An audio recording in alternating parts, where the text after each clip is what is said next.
Welcome to another edition of It's a Long Beach Thing. Be sure to subscribe on your favorite podcast platform and like us on Facebook and on Instagram. We have a great show for you. We have my friend, financial advisor Brian Watson with us today. Brian, how are you today? I'm good. I'm good. How you doing, Paul? Good, man. I'm glad that we got together and we're going to do this interview.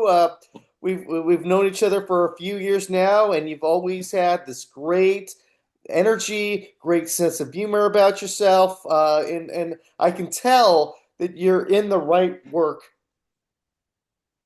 Yeah. Thank you very much. In what I do, I try to keep it easy, keep it light, but yet keep it focused at the same time. Uh, I find that what I do, you know, people like the fact that my personality comes over very easy and uh, not too serious at the same time. I like to keep it focused, but not too overwhelming because you're talking about people's money and so forth. It can get a bit overwhelming for some people, but I try to keep it very light but yet manageable at the same time. Right on, and I'm going to dive into all that, but I want to go to Okay. the beginning. What's your first association with this great city of Long Beach? My first association with Long Beach. Wow. Long Beach Grand Prix. Um, when I was in college, I used to always be in Long Beach, especially at Cal State Long Beach. I had a lot of fond memories there. Because I went to Cal State Long Beach, so we were always at Cal State Long Beach. And then now, and then the food scene here, very good, very good, very good. What area did you grow up in? I grew up in LA and went to, like I said, grew up in LA. Went to Catholic school majority of my educational career. Went to St. Bernard's. From there, went to Cal State Dominguez. And like any other college student, you're doing road trips, if not every weekend, every other weekend. And because Cal State Long Beach was really close, uh, spent a lot of time at Cal State Long Beach and in the Long Beach area. So, I know a little bit about your kids Uh, and what they're doing. Very, very smart kids. So yeah. I got to believe that the apple didn't fall from the tree. So when you were going to Cal State Dominguez, what were your major? What were you looking to do? Oh, wow. So when I first started at Dominguez, I was actually a biology pre-med major, believe it or Mm.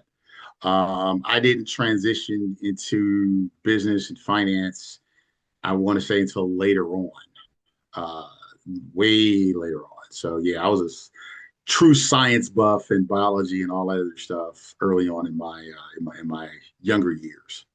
So you wanted to be a doctor at one point.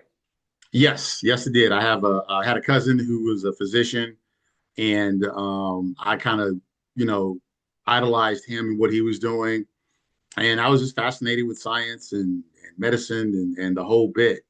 And so that was kind of like the path I was trying to follow down. And then as we got closer and closer to graduation, kind of life just kind of took over from there, and you know, family, kids, and that kind of just put a pause on everything, and then life just kind of just took over from there. Okay, so you were with your high school or your college sweetheart or Yeah, whatever, and yep. you guys started to have a family. Started the family. Yep. And I would imagine medical school is another what 3 or 4 years after your undergrad, correct? Yeah. So that was all a deferred dream, if you will. Um, after college, when life just kind of took over, the family uh, began to happen, and from there, you get kids and you get work, and then life just kind of just takes over from you from there. Uh, and then from there, you begin your day to day of just what you have to do to begin life, and then So what as did you you move end up forward. doing? So you graduate from Cal State Dominguez. It sounds like you kind of had to put that medical school on the back burner because it sounds like you were starting a Correct. family, starting to have kids. Um, you needed income. You need to pay the bills. You need a shelter and Correct. there all this other stuff. Correct. So what work were you in? Correct. So at that time, Paul, let's see, what did I do? Wow. Whew, man, you're going back over 20 years, man.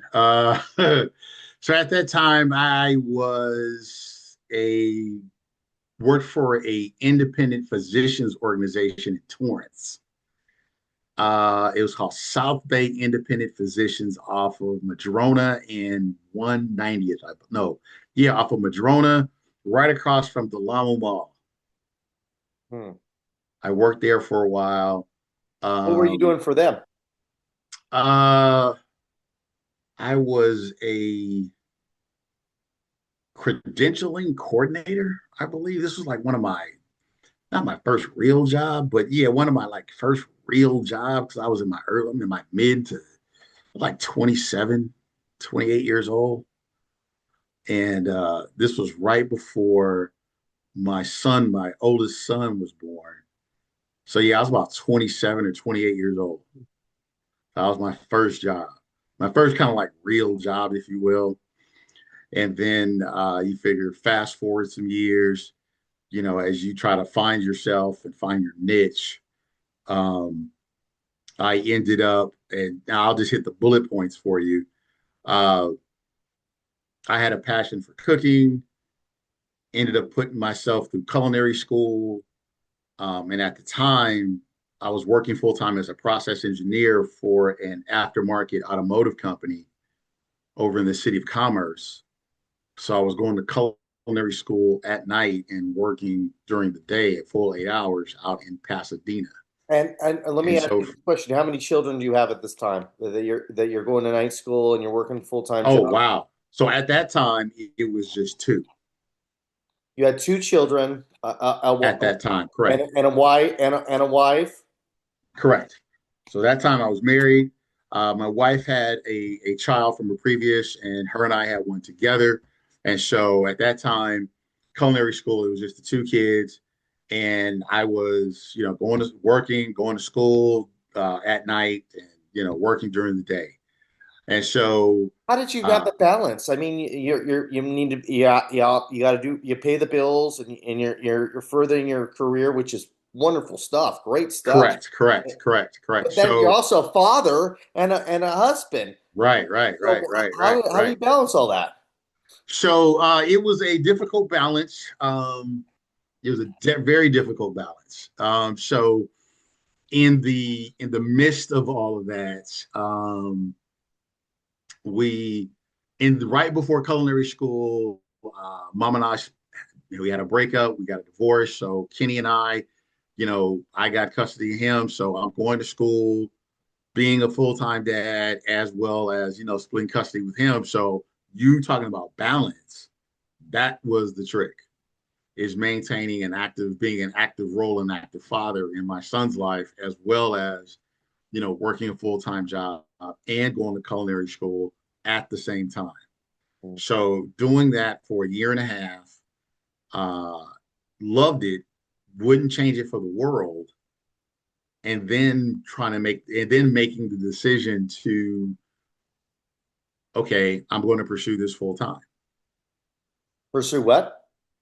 I'm going to pursue this full time, The culinary meaning cooking correct, correct. So I took a $30,000 pay cut and relocated to Las Vegas.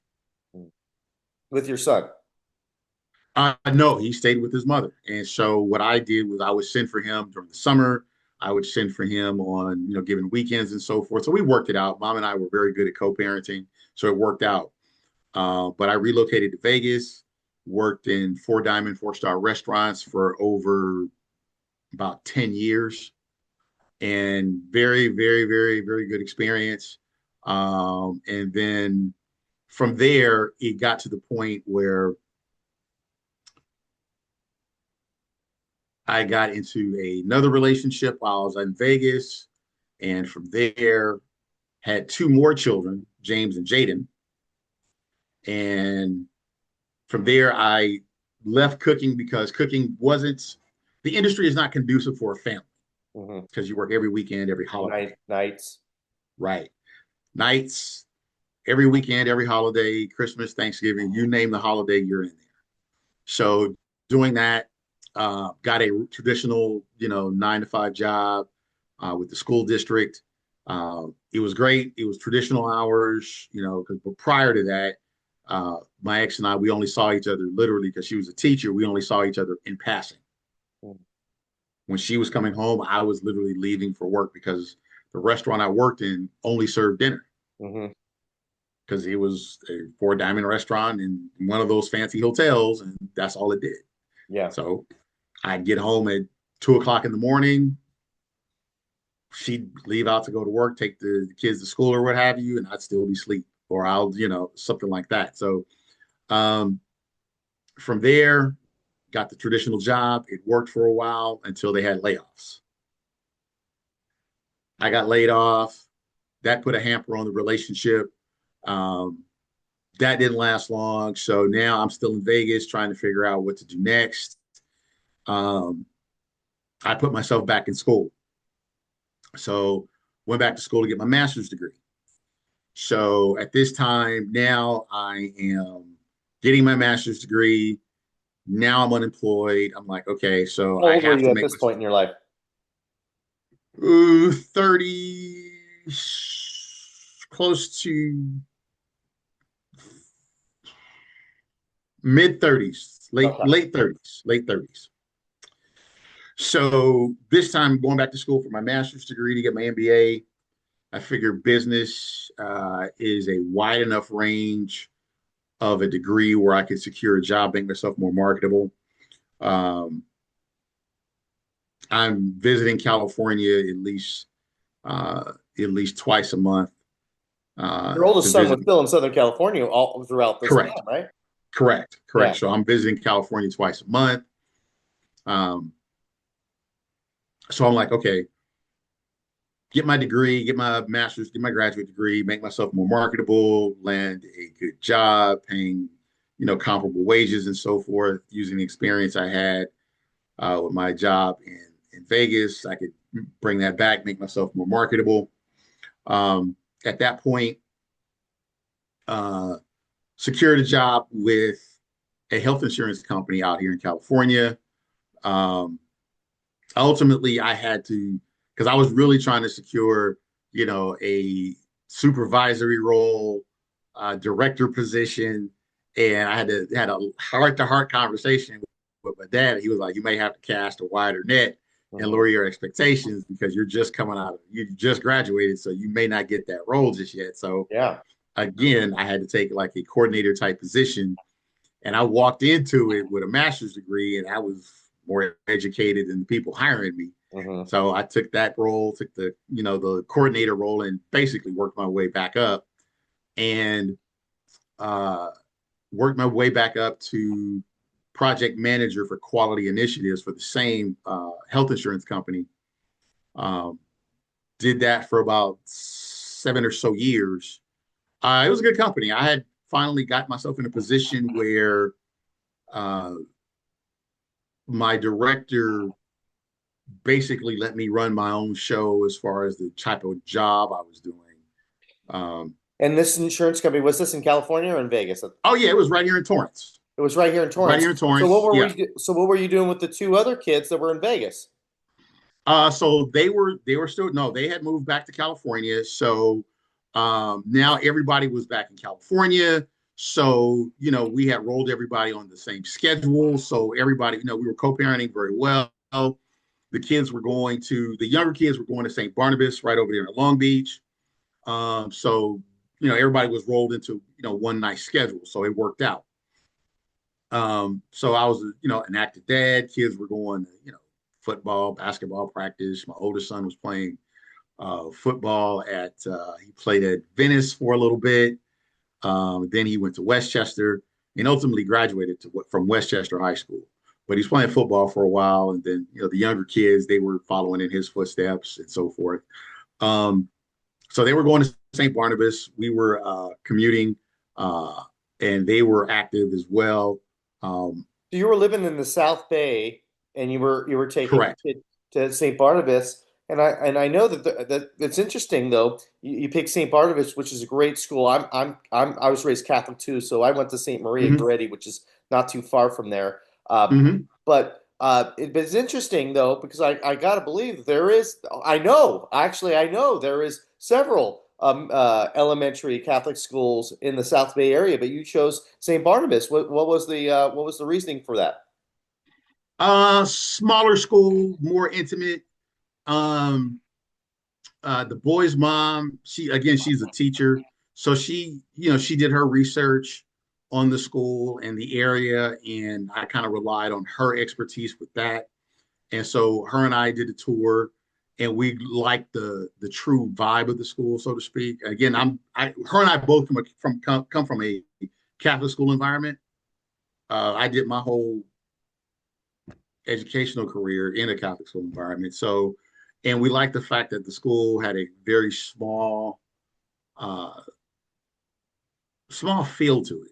You Okay. know, the principal, Miss Kellum, oh my gosh, she was great. She was just great. Um, the teacher was very good. The front office staff was very good. We just got a good vibe from it. And when we got there, what really, really, really, really, really set us into it was, and really kind of really solidified it for us, or reconfirmed that we made a good choice, is when the boy's grandmother passed away. Um, the younger one, Jaden, was having a hard time, and the school really wrapped their arms around him and really kind of took care of him. They knew when he was having not so good days, and they really, really wrapped their arms around him and really kind of helped him uh, manage those days even better. And so that's when I knew we made a very good choice in that school. Love that. I love that a So lot. yeah, it was good. It was a very small niche school, and even to this day, and I'm very amazed too, because you don't hear it too often, at least now in this generation.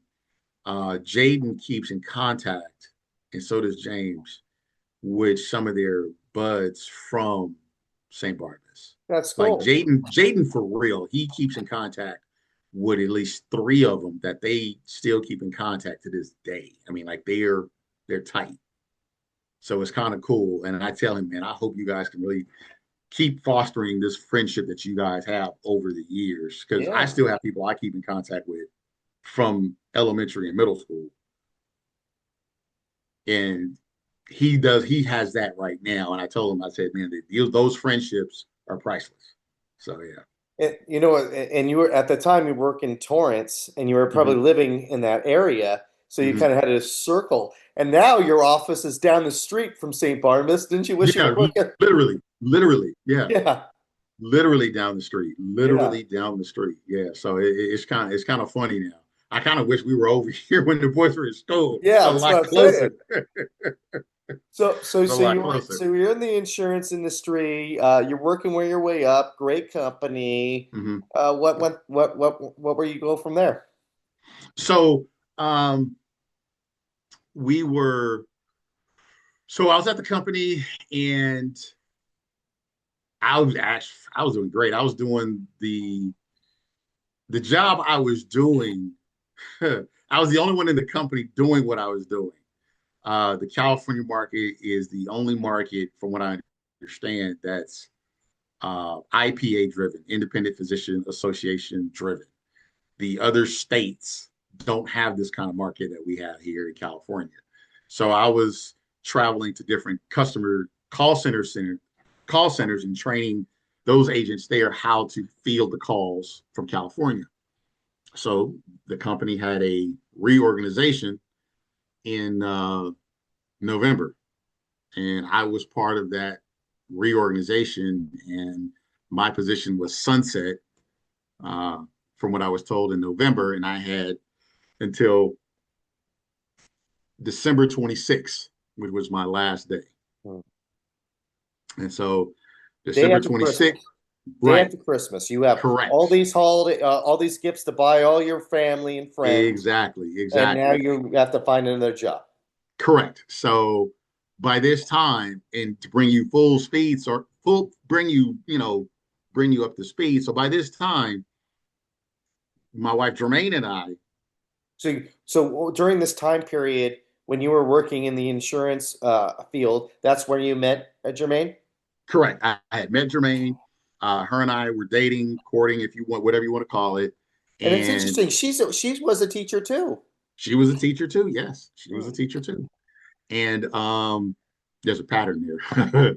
um, so her and I were dating, and we had gotten married. So by this time, she brought in her kids, I brought in mine. So at this time, we had 5 kids in the house. You were like the Brady Bunch. Man, man. So we had 5 kids in the house.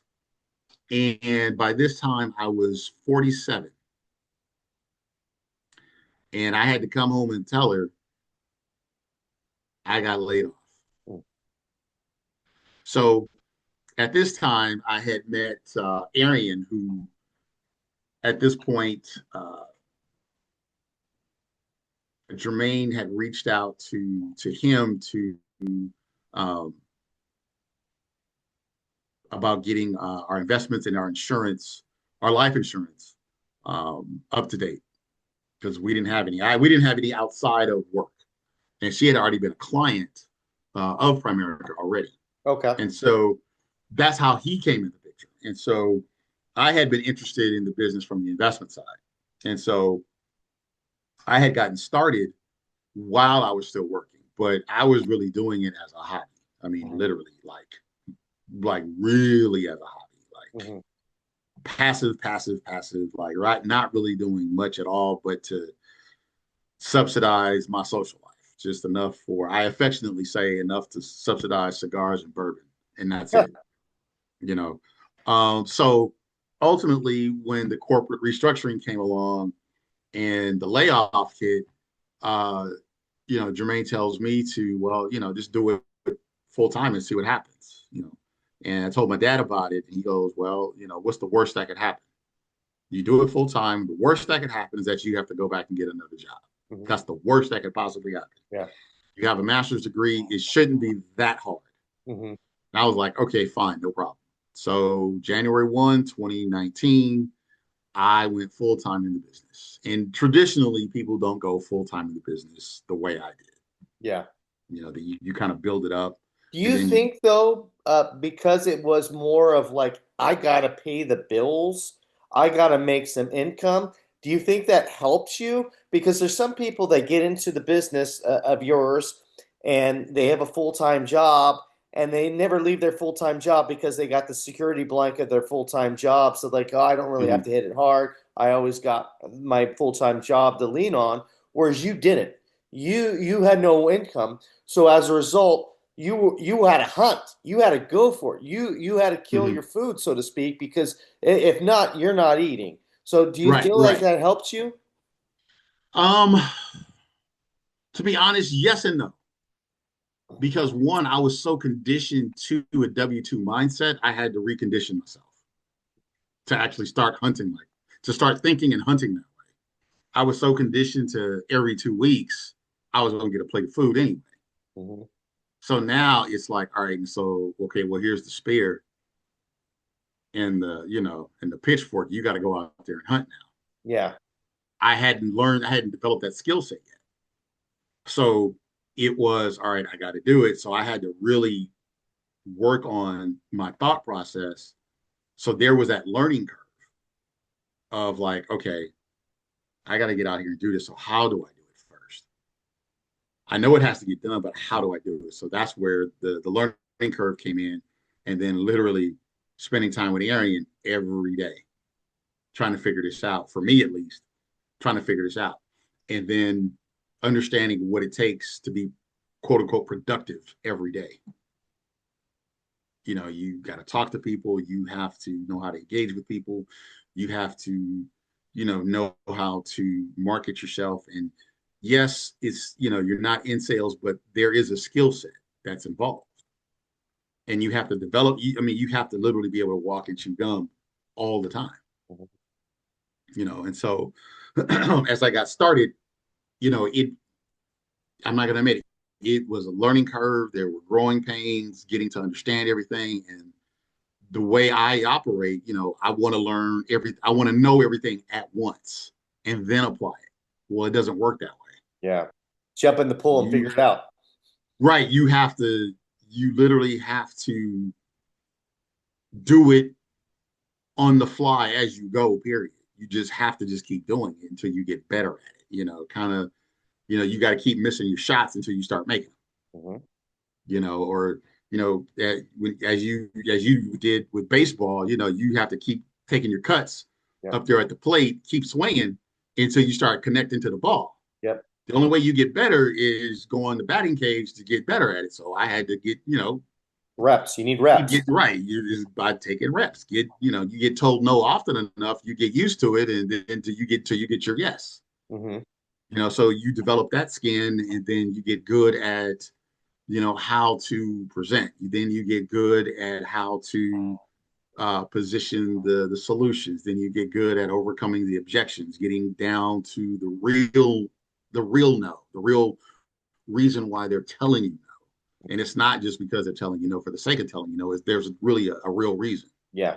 Then you get down to that. Then Yeah. you address that reason. I find a lot of that has to do with trust than anything else. Correct. They don't trust you yet. Right. Then you realize that people do business with people that they like and they trust. Mm-hmm. Then you have to know how to foster that. Yeah. And then it becomes, well, if you in this business, you can really be very successful if you be yourself. If you be yourself. Correct. Yeah. So Arian told me this was my superpower, is just being myself. So because the way my personality is. Mm-hmm. And so at first I didn't want to embrace it, but because I wanted to be very stoic and professional. Because when you hear, that you're managing people's money and this, that, and the other, that I had to present myself a certain way. I couldn't be, I had to be extra conservative, this, that, and the other. And he was like, It's nah, like, don't it wasn't do you. that. Right. It really wasn't truly me. So I had to learn how to dial that at the right frequency Mm-hmm. to present myself really being me to the client, so that way they felt comfortable enough to, yeah, here's my statements, here's my social, here's everything. I trust you emphatically to that you'll do the right thing, and you'll invest my money properly, you'll do this, and so forth and so forth. So again, like I said, it was a learning curve. So once I dialed that in, I got the licenses. About a year and some change later, Jermaine joined the business, and we just took off. We she got the mortgage license and so forth. So now we're literally full time. Like there's no other source of income but what we're doing here. And the more people we help, obviously, the better off we end up becoming. So it was a true, when she told me that she wanted to leave teaching and to do this full time, it was, it was a nervous moment, because it's one of those things where it's like, okay, wow, it's about to get real. Mm-hmm. True entrepreneurship now. True all on you. True, we're burning the boat. We're burning the bridge. There's no other way to go back. This is it. Mm-hmm. You know, and so now it's 100% on us and our skill set and our fortitude to make this happen. So we push forward. We got all the licenses, we have the skill set, and we push forward. We submit to the coaching, we did what we were supposed to do, and yeah, through it all, there were some ups and downs as far as um, consistency and just learning curve and just ups and downs of just the business in and of itself, and just trying to figure out how we're going to run our business. Mm-hmm. you know but it is it has its moments of actually being fun. It has its moments of, so this is what it feels like to be an entrepreneur. Um, you get nuggets from everybody around you who's been where you are. And that's the cool mentorship I'm glad we get. Arian has exposed us to the right people, um, which I'm very appreciative of. Um, the investment partners that we work with, uh, they're great. They're very helpful and insightful because they've been in the business longer than we've been in the business, and they've seen a lot, and they know enough to to steer us in the right direction. Um, so we love it. Uh, I've learned to utilize my personality in the different organizations that I've affiliated myself with, or the different circles that I maneuver in, how to position myself as a resource, and it comes back as referrals. Mhm. So, um, so yeah, we thrive very well when it comes to uh, financial wellness workshops, seminars, and so forth. We do well in that. Um, but yeah, So, we like it. lots to unpack there. First off, what I'm hearing from you is when you started embracing yourself, things started opening up. Because people are very intuitive, and Mhm, they may be thinking like something's off about when you're coming up real businesslike and mhm, not really being who you are as to the core of the person. The person on the other end is going, "There's something off about Brian. I don't know what it is." mhm, I don't know because it wasn't you being authentic, and people can feel that you not being authentic, and as a result, that came across that way. When you yeah, start embracing who you are, Brian Watson, and joking around a little bit and having real human conversations with these people, that mhm, built trust. And then mhm, once they trusted you as a human being, then they're like, okay, what does Brian know? What can I learn from Brian? Now that I feel like he has our best intentions at heart, now let's see what he can do to help me on the money side of things, which is I think is wonderful. And then having Jermaine come across, you're in a situation where now, okay, well, you had a little, you were an entrepreneur, but you had a little bit of a safety net because Jermaine still had the nine to right, five W-2 income that would help you. Obviously, you needed to mhm, pull your own weight, but right, but you still had that. Once she said, you know what, teaching, I have another aspiration. I want to do what you're doing. I want to teach in a different way, like how you're teaching. And you mhm, get into it, going, okay, great. Now you're going to see where we're at. You talk about right. the Tony Robbins burning the boats. 'Cause there's no turning back. You got to go for it. Um, when did you kind of start to get your sea legs underneath you and Jermaine, as far as feeling I I got this. I feel like this is going to be something special because I got to believe that there. I mean, we still have limited beliefs now. I'm sure there's still Right. limited beliefs in your head every Mhm. now and again, but now I got to believe there is an element of confidence in you guys now since you've built a team underneath you and you have some Correct. income coming in underneath Correct. you. When did you start to feel the shift and going, okay, you know what? We don't need to be looking for other jobs. We need to expand the job that we have. Right. I want to say May 17th of 2024. May 7th. You know even the date? Yeah, that was when we became RVPs. Okay. The day we became regional vice presidents, when we promoted ourselves. I was in Riverside visiting another Masonic lodge when I got a text from Jermaine at 11:15 p.m., I believe. And she told me we clicked over and we made RVP. That's when I knew that, okay, because that's when you know you can really do it. That's when you know you have the What skill does set. RVP stand for? Regional vice president. Okay. And that's when you've hit certain milestones. That's when you've recruited enough people, you've generated enough income in a certain period of time. In a month's period that you've generated income and recruiting and accomplished these goals, that you know you can do this.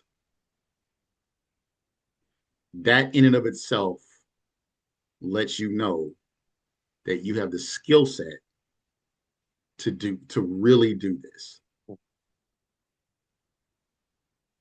That lets you know that you can do this. And so then, and Arian has told us this before, that you guys don't lack the skill set. It's just a matter of expanding, as you said, expanding what we do. Recruiting, giving, showing more people the opportunity that is here available to them, and then expanding our own business. So once we did that, that's when I was like, okay, yeah, this is it. We're here.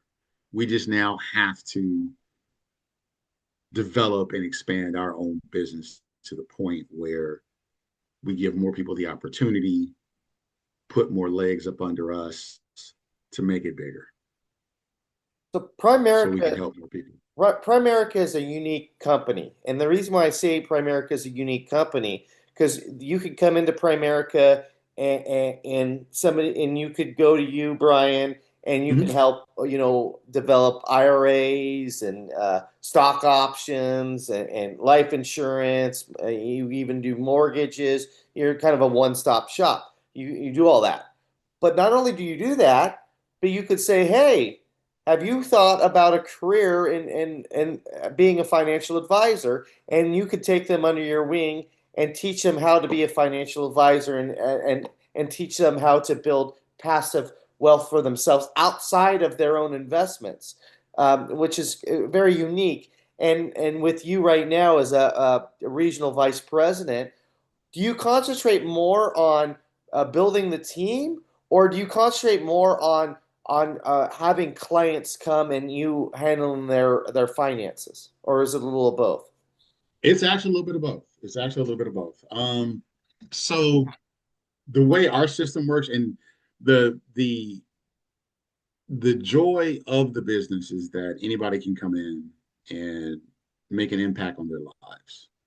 They can build and develop their business however they see fit. Obviously, within the confines and the parameters set forth by Primerica and governed under the Department of Insurance and federal government under FINRA. So under those guidelines, you can come in and start your own business, and you can run it how you want it. You could be recruitment heavy, you could be life insurance heavy, you can be all investments heavy. It's totally up to you. How you want to run it is how you want to run it. Primerica will not tell you how to run your business. But what we've learned just through going to different offices and Arian exposing us to different people in their different offices, and what we've picked up is you look at what's actually sustainable year over year, decade over decade, what is actually sustainable. And what we've learned is that you want to have a balanced business, meaning life insurance and investments. And within that, our system actually includes recruiting. The way our system works, part of our uh, when we as we talk to clients in our system, we have a survey that we send out to our clients. It's called Be Dollar Smart, and in there is a recruiting option that the client can check, and it's up to them to check it. So it takes the pressure off of me as the agent and putting extra pressure on the client. The client sees the question, hey, are you open, to making extra income? If so, how much? And the client is open, then fine. They check that box, put how much the dollar amount is, and that leads us to now then another conversation. So from there, then yes, then there's that recruiting aspect to it. And it's no different than, say, the real estate market where you have a broker who owns the office and a bunch of real estate agents underneath it and so forth. Um, so ideally, yeah, you want to give those opportunities to other people who want to make supplemental income while they still have a full-time job. There's nothing wrong with that, or those people who want to ultimately, go from part-time to, what, I think I can do this full-time and leave my 9 to 5 and work this 5 to 9 to a full-time situation where I can have some sense of financial freedom. Okay, well, let's do that. Let's work toward that. And then you offer that too. And then, okay, here you go. So I'm going to ask you a question that I want you to get your crystal ball out here, Brian. Okay. You're in the financial world. You have a master's degree. Mhm. I'm talking to somebody that really knows his stuff. So with that being said, where do you see the market going in 2026? We're talking here in January. What are we looking in 2026 as far on a financial side of things? Wow, you're asking me to speculate the market. So one, no one can really do that. Um, what I see is, from what I've been reading, AI being more interfaced into what we're doing as financial advisors. AI being more uh, integrated into almost everything that's out there, like literally. They're investing a lot. I did read an article that the cost of memory chips have gone up, that you would buy for your computer have gone up because a lot of the chip manufacturers are selling them to those who are creating the whole AI infrastructure. So because that requires a lot of memory. So because of that, those chips and all that stuff is going there to those companies. And for those of us who have, the little HP or whatever at the house, and we want to, I want to put another, 64 gig in my in my tower at the house, it went from $250 to now, $400 or whatever. The cost of memory is going up because of that very reason. So I see AI being a lot more integrated into a lot more stuff that we do. Um, I see that on the horizon. Um, what I have seen over the years is, I think at some point we are going to wean ourselves away from physical currency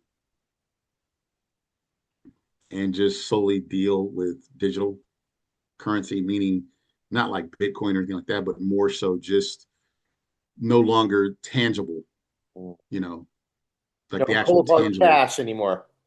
Right, right, right. Cold hard cash will probably be phased out and it'll just all be, cards, Apple Pay, the whole Zelle, Venmo, and all the rest of those peer-to-peer type apps and so forth. And you tap and so forth will just be the way. Because if you think about it now, most venues are all cashless. Hmm. Most venues you go to, it's all either tap or Apple Pay or some sort of cashless system. Yeah. And not to get Um, into a conspiracy theory or anything of yeah. that nature, but um, with getting rid of cash, everything is documented, everything is seen. So, there is some pluses and minuses to that. And Correct. There is part of some me, pluses and minuses to that. part of me, because we're close to the same age. We grew up in a time period where we probably paid more cash, in the beginning time than a credit card or Hmm. crap. I mean, I couldn't get a credit card until I was in my 20s, so everything Right, was right. pretty much cash for me for a long time. So part of me, is a little apprehensive of having. I mean, I pretty much pay everything in card now anyway, and so Yeah. it's really probably no big deal. But yeah, I like the fact that I still can have cash. Again, I don't Exactly. really.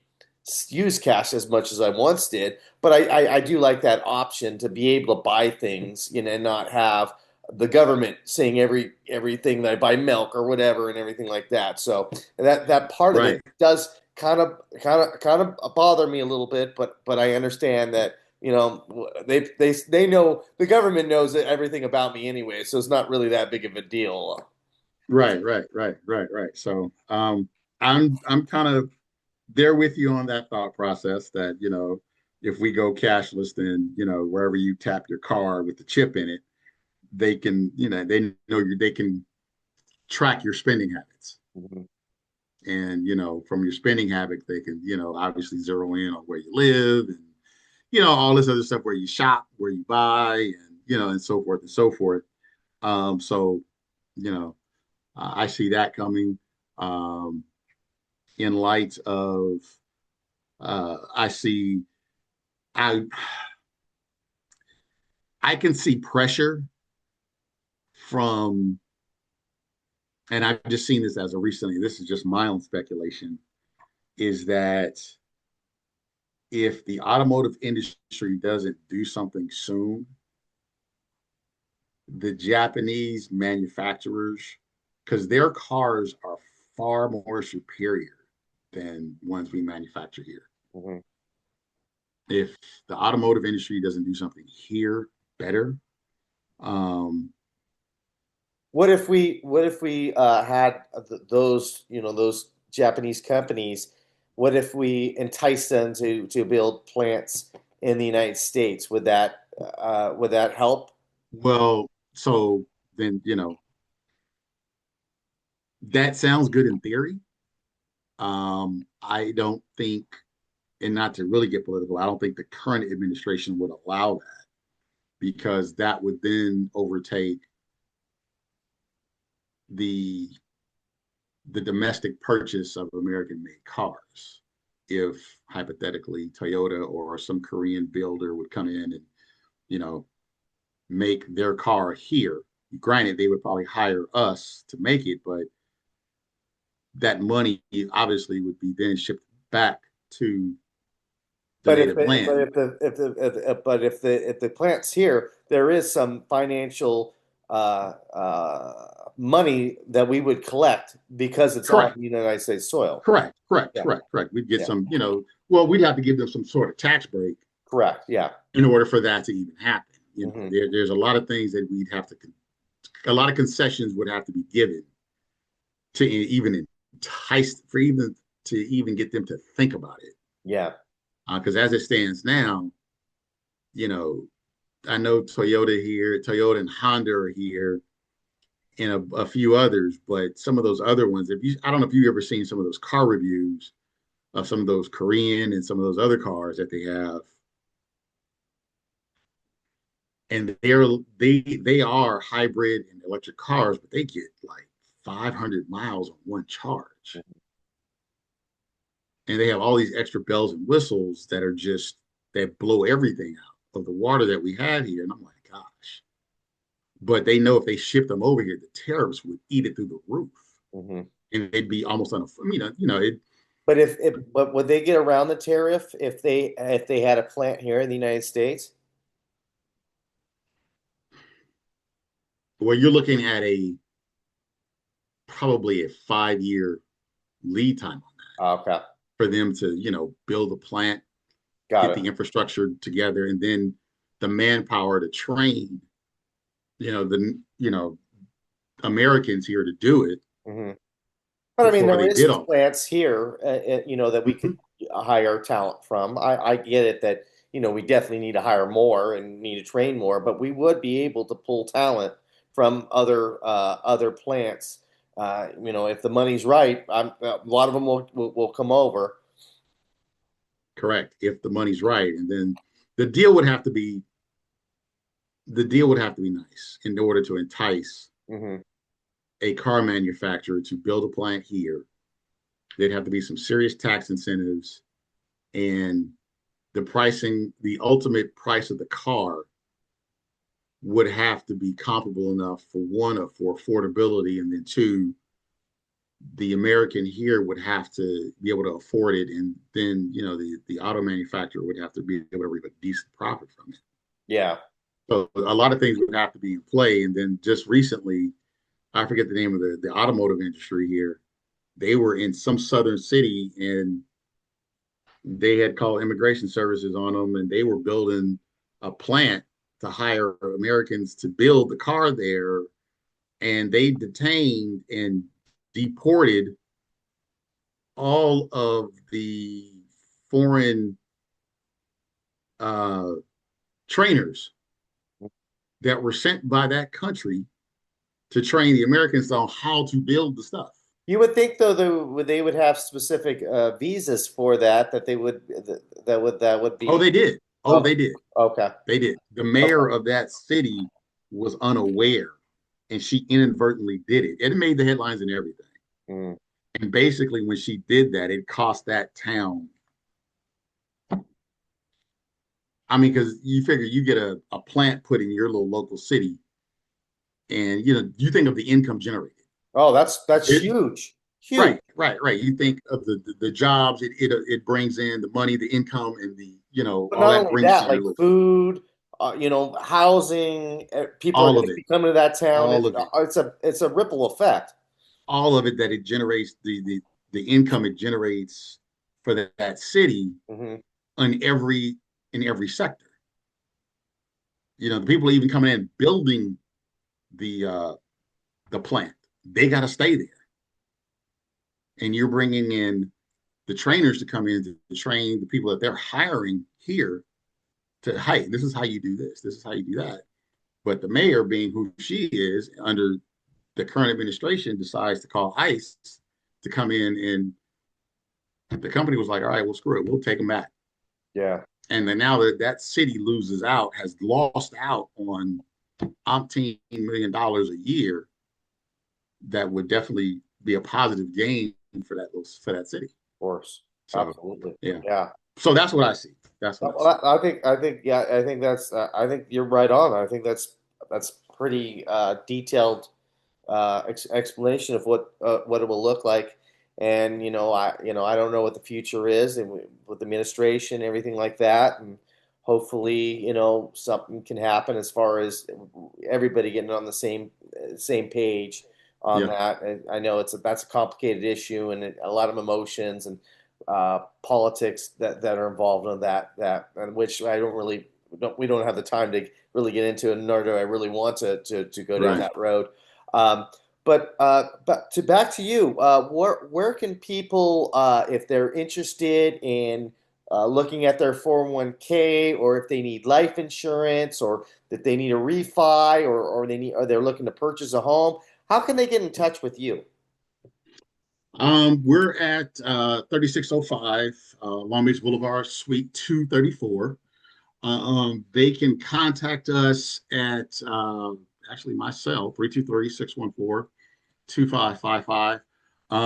If not, the office number is area code 424. Oh gosh, hold on. Uh, I know it off the top of my head. Hold on. I know it off the top of my head. Wait.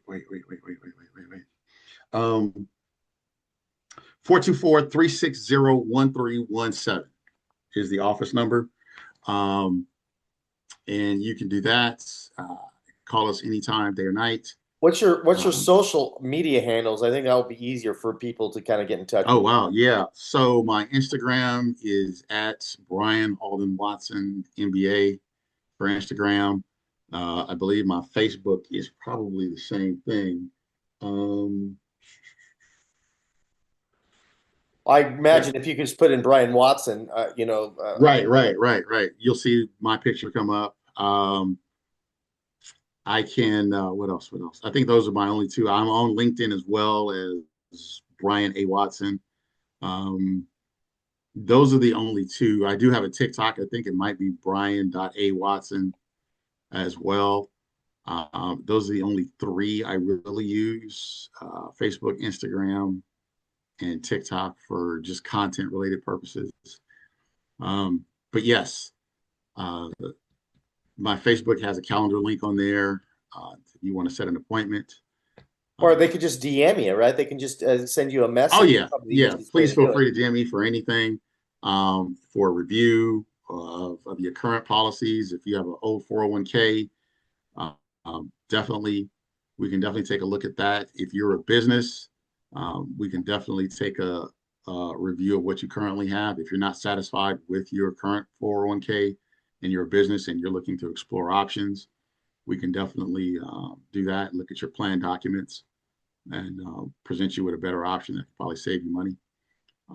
If you're a family and you're looking to uh, put a financial plan together, we can definitely sit down with you and help you put a financial plan together that's best for you and your family. Each plan will be different. So yeah, we cover everything end to end from life insurance all the way to mortgages and everything in between. Before I let you go, I got two things. One, Sure. is there anything that we didn't discuss that you'd like to share with our viewers? Um, yes. One, you can't plan for your future in the future, and not making a decision is actually making a decision about your financial future. Well, that's very true on both sides on that. Yeah. Before I let you go, though, I'd like to ask you a fun question. Sure. Where do you like to eat in town in Long Beach? Oh man, where I don't like to eat. So I used to like, I don't know if it's still there, the what was that place called? It used to be an old bank. They turned it into a restaurant. Right In there. downtown? Yeah. Gosh, I like Steel Craft right here on Long Beach Boulevard. They got a lot of Okay. cool stuff there. Um, uh, and where else? Where else? Where else? Um, the Federal Bar. Yeah, the Federal Bar. That's the one that turned into a Yeah, bank it that was a turned bank. into They it. turned Yeah. it into Yeah. a restaurant. Yeah, the Federal Bar was really good. Um, what I liked about it is that they have a speakeasy downstairs. Hmm. And if you're eating dinner, they give you the password to the speakeasy. You can just walk downstairs, give them the password, and you walk right in. And it's like a cool little jazz lounge or like a little Nice. lounge area, real dim lights, stuff like that. And I think the last time we went, they had like a little quartet in there playing some nice little cool music. Get a couple of drinks and kind of chill out. And if you're already down there, they have a club at the end of the hallway that you get in for free if you're already in the speakeasy. Hmm. So me and Jermaine went before, so that's a cool spot. I like that because it's multifaceted. I love it. They have a good bourbon and whiskey bar at the far end of it, upstairs in the restaurant area, and they have good maple tater tots. Yes, Right on. yeah, yeah, yeah, yeah. So yeah, the Federal Bar was off the chain, and they have a what else? Man? Oh, it's not there, but I miss it. Seabirds. It was a vegan restaurant off of 4th Street. Jermaine turned me on to it, and we literally swore by it. We told so many people about Hmm. it. And I'm not vegan by choice, but the food there was great. I mean, the food was great. That's I had awesome. everything there. Yeah, they did it. They made homemade Pop Tarts. They made what? Homemade Pop Tarts. Oh, wow. Yeah, and they were good. Homemade Pop Tarts. Um, and it was all vegan. Everything there was vegan. It was great. The nachos were great. I was shocked. Um, Again, everything was great. Everything was vegan. So it tasted like pork, but it wasn't. But I think it was unfortunately, it's jack. not there anymore. No, I don't think it's there anymore. Oh, man. That particular location isn't there But the off of 4th Seabirds, Street. there is a Seabirds in Long Beach that they can go to. Not in Long Beach anymore. I think there's Oh, one might be in Cerritos or something okay. like that. But that one in Long Beach, that was the one we used to go to all the time. We used to go there for lunch or brunch, and we literally tried everything on the. We just went there one day, and then we started going back, and we would just go down the menu and try everything. Yes, it was that good. Oh gosh, I miss that place. But yeah, But right now, I'm on Steel Craft right down the street because it's closed. So I'm hitting the little spots within in that place. I'm hooked on that burger spot in there. Right on. Yeah. So yeah, that's where I'm at. Brian, it's been a pleasure getting to know. Or, I mean, I know you, but it's funny Yeah. when I interview you, I learn the different tidbits that I would not Yeah. have learned if we were to have a cup of coffee, and that's what I enjoy about doing these podcasts. So, Brian, Mhm. thank you so much for your time. I really No problem. appreciate it. Thanks a lot, Paul. Thank you for the opportunity. You're welcome, and it's been a Long Beach thing.